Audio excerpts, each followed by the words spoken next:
Joseph Campbell said, "There's nothing you can do that's more important than being fulfilled." You become a sign. You become a signal, transparent to transcendence. In this way, you will find, live, and become a realization of your own personal myth. Dr. Carl Gustav Jung said, "Everybody acts out a myth, but very few people know what their myth is." He also said, "The most important question anyone can ask is, what myth am I living?" In our last video, we discussed the problem that we face in our modern world of ecological decline and deterioration. In this video, we're going to be talking about psychological deterioration and decline. The fact that we are on a downhill, slippery slope, and that we seem to be facing an absolutely ominous outcome in our overall emotional and mental well-being. Our world is extremely hectic and profoundly chaotic. It is exasperatingly exhausting. We are constantly bombarded with nonstop information and stimulation with a brain that still yearns for simplicity, like staring at the stars, or listening to the whispers from a creek, or to walk among the stillness of the trees and to reflect on one's soul, on one's feelings and one's thoughts.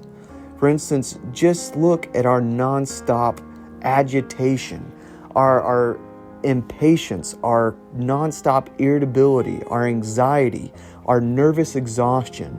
If you look at all these things, it becomes abundantly clear that we have made a world that is not necessarily fit for us, that we have created an environment that is not conducive to emotional stability. It is not beneficial to our overall psychological health. In short, all of our luxuries seem to nowadays have become our masters. We are slaves to our luxuries. Our progress has become our addiction. And our technologies have simply out-evolved us. Our psychology is lagging behind and desperately trying to play catch-up. We feel alien in this new world. We feel out of place and overall extremely disheveled. Yet again, it seems that statistics show us the severity of the problems that we face. If we look at the statistics on our overall psychological health, we find a very bleak and not very optimistic picture painted for us. Just in the last year alone, 18.4% of Americans have experienced and suffered from a major depressive episode, where they find themselves crippled and unable to get out of bed, where they lack motivation, and where there is no zeal for life, where they're overcome with the fog of depression and are perpetually stuck in a melancholy type state. In 2023, 36.7% of American women had been diagnosed with depression. This is an absolutely staggering statistic, but what is even more horrifying is that this is a 100% increase from the year 2017. In other words, from 2017 to 2023, the amount of American women that have been diagnosed with depression had doubled, and 20.4% of men had been diagnosed with depression. Depression seems to be most common among adults from 18 to 25. And could this be because they are disillusioned by life? This is the point in time where they should be most excited and feel the most ambitious. But we see that young people, young adults, are most crippled and suffering from the most psychological effects at this point in time. This is absolutely sad. This is a horrifying statistic, and sadly, about 35% of the people who suffer from depression actually seek help. Only 35% of people who suffer from depression actually seek help. Another sad and alarming statistic. Yet depression is not the only thing that looms on our horizon as a negative effect on our psychology. In 2024, 43% of Americans reported negative effects of anxiety.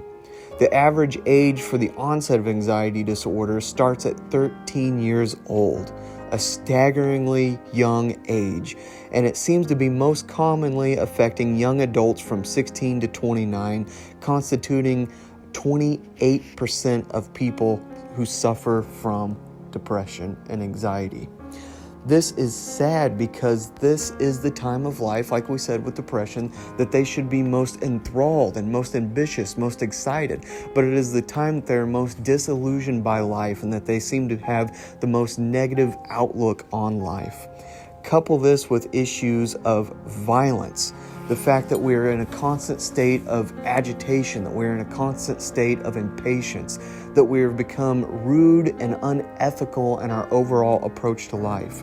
On top of this, we also have self-harm, where we have addictive personalities, where we overindulge, we overeat, we overwatch, we oversimplify, we oversleep. We're constantly doing too much, trying to numb ourselves, trying to distract ourselves, trying to create for ourselves various red herrings that make us simply look away from the problems that we have. And then on top of this, we have sexual disturbances, where we watch too much porn, where we become sexually confused, sexually frustrated, sexually distraught. We have incels, we have asexualities, we have all sorts of sexual disorders in our modern world that previously in human history would have been simply unthinkable. And then on top of all this, we also have a severe intellectual decline. The question that we have to ask is, can myth help? With the utmost optimism and conviction, I would say that myth can indeed help, because myth opens one's mind to both awe and wonder. It is a gentle and seemingly omnipresent reminder of the true value of life, and that existence can be an amazing and miraculous thing. It reminds you that you are more than just a label, that you are more than simply your job, that you are more than X amount of dollars an hour. You are the embodiment of the cosmos. You are a conduit of the hero archetype. And you are the vessel for the gods and the goddesses. You are, in essence, the divinity in flesh. And that is what myth is a constant reminder of. It's a reminder that life is a transcendent function, that life is a beautiful and miraculous thing. It is a reminder to stop and smell the roses, because the roses have something to offer us. It can put a smile on our face. Myth offers us inspiration in this bleak and mundane corporate backdrop that we call life. It gives us muse. It gives us hope. It generates art. It generates creativity. It cultivates inspiration and romance and passion. Myth offers also a mirror to the overall human reflection. It shows us what it means to truly be part of this miraculous species, to be conscious, living, acting, and breathing entities in this modern world.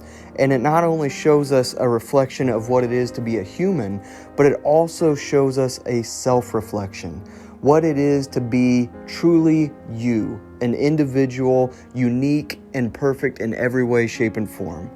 And this gives us understanding.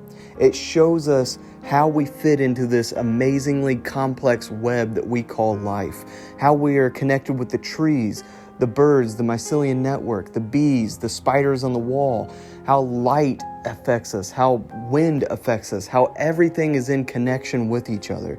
It gives us an understanding of not only our overall place in this vast landscape, but it gives us an understanding of ourselves.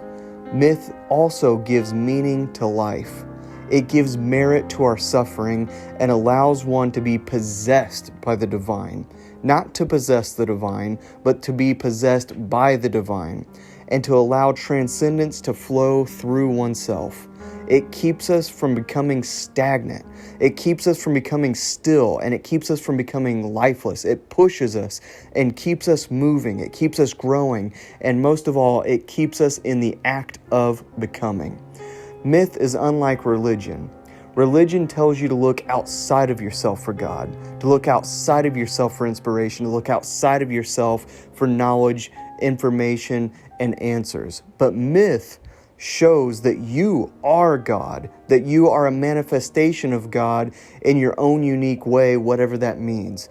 And it reminds you to look inwards, that inside of you lies all of life's answers, all the inspiration that you need, all the wonder, all the curiosities of this existence are locked up inside you, and that you hold the key. Wherever you go, you take the beauties of life with you. So how can myth not help us heal in a time where we desperately need healing? How can myth not help us cope with the tragedies that we are now facing? Myth most certainly offers answers because it offers a healing process. It offers a process of transformation. And more so now than ever, we most certainly and definitively need transformation. Transformation is the first and most crucial and essential step in healing, in piecing together our broken natures. Myth is the answer for the world's modern problems.